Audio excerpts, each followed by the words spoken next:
This is Afghanistan, a land of deserts and fertile valleys. Long, long ago, great trade routes crossed these mountains and valleys, linking together the empires of the ancient world. Along them passed silk caravans from China, the Greeks of Alexander the Great, the warrior hordes of Genghis Khan and the emperors of Islam.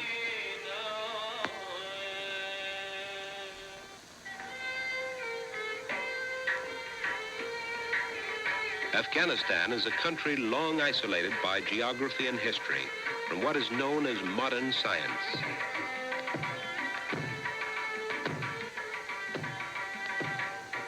"12 million people live here, following a way of life that has changed but little in the past 1,000 years. People of great vitality and independence, all held together by one common bond in religion, Islam.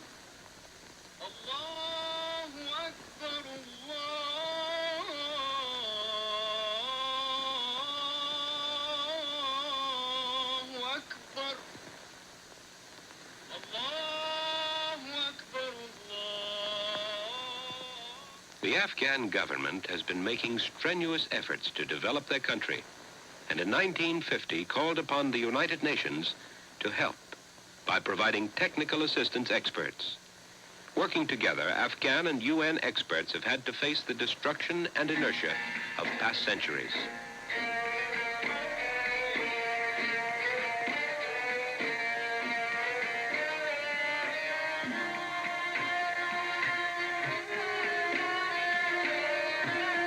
Once Afghanistan was rich and fertile, situated at the crossroads of Asia. Cities and towns flourished in a land made fertile with irrigation.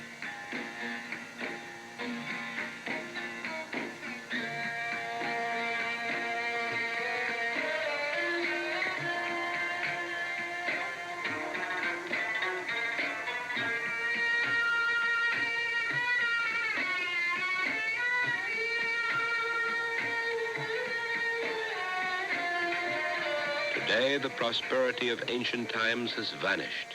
Invasion after invasion led by Genghis Khan, Tamerlane the Great, and other conquerors ravaged the country.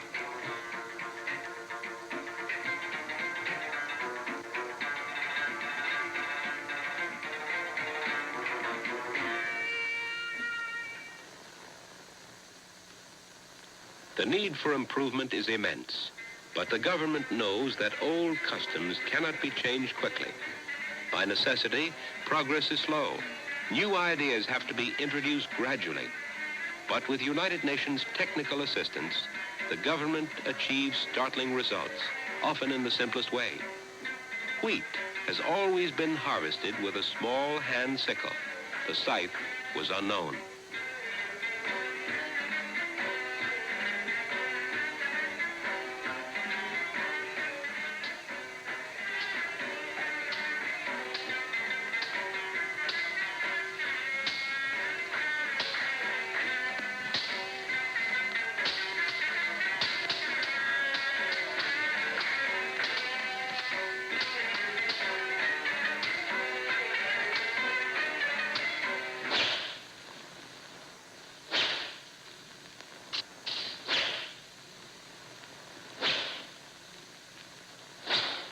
It's a long way from the wheat fields of Austria to the valleys of the Hindu Kush.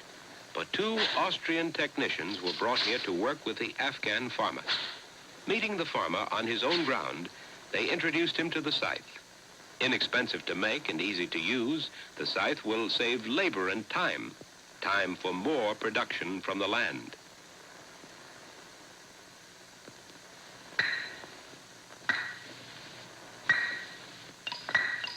Salt is scarce and valuable.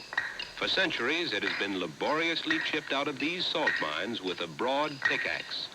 Nearly 1/3 of the salt was wasted. Now the experts have suggested one simple improvement.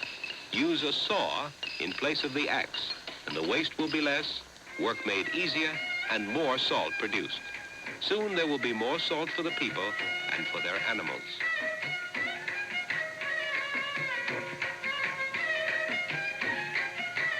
In the fertile valley of the river Oxus, two of the most important crops of the country are grown, cotton and rice.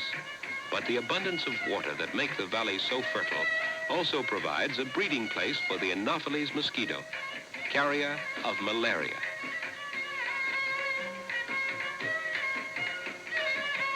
Two years ago, the government invited a team of specialists from the World Health Organization to come to this valley to help them fight and control the disease. The new scientific approach has already brought about quite a revolution in the lives of the people. Not long ago, over half the people living here had malaria. Now, in the short space of 2 years, they're well again and prosperity is returning to the land.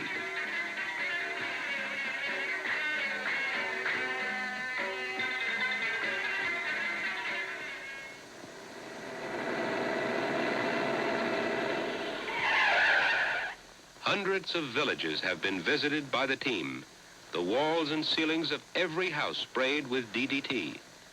After a season of spraying, the children in every village are examined to see if the DDT has done its work and the malaria infection reduced.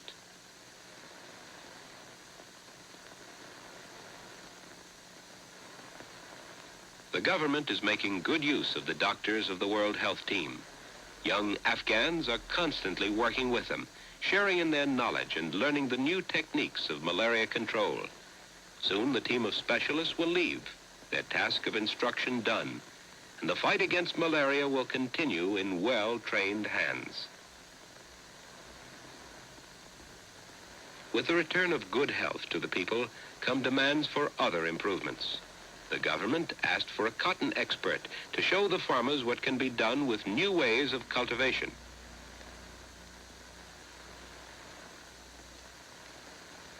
Clean fields and new seed may double the yield of cotton and so increase the production of the looms.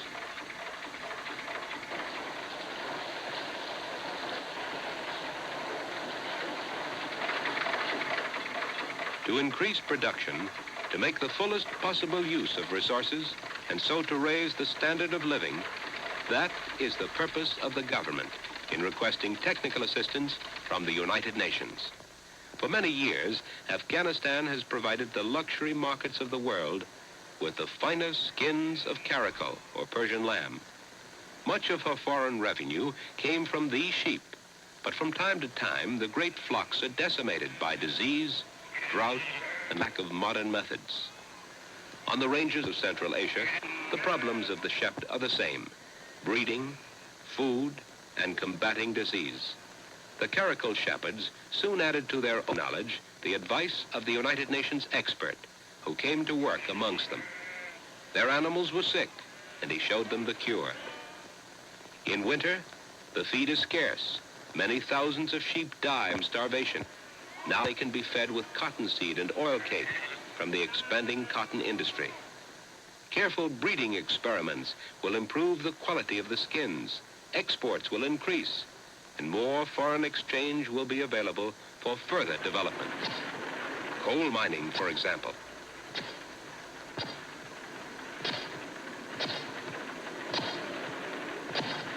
By modern standards, the output of these mines is small and the quality poor, but much can be done with simple machinery and careful planning. United Nations technical assistance sent this Afghan engineer to study mining abroad. Now he's returned to put his new knowledge to use in developing the coal resources of his country.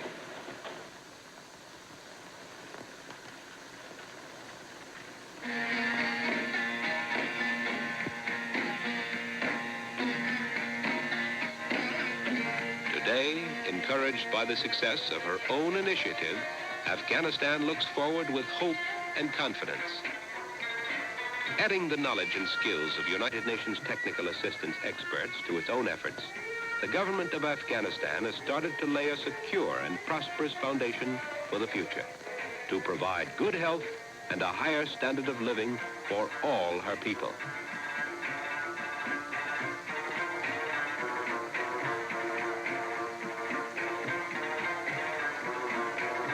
This is the United Nations.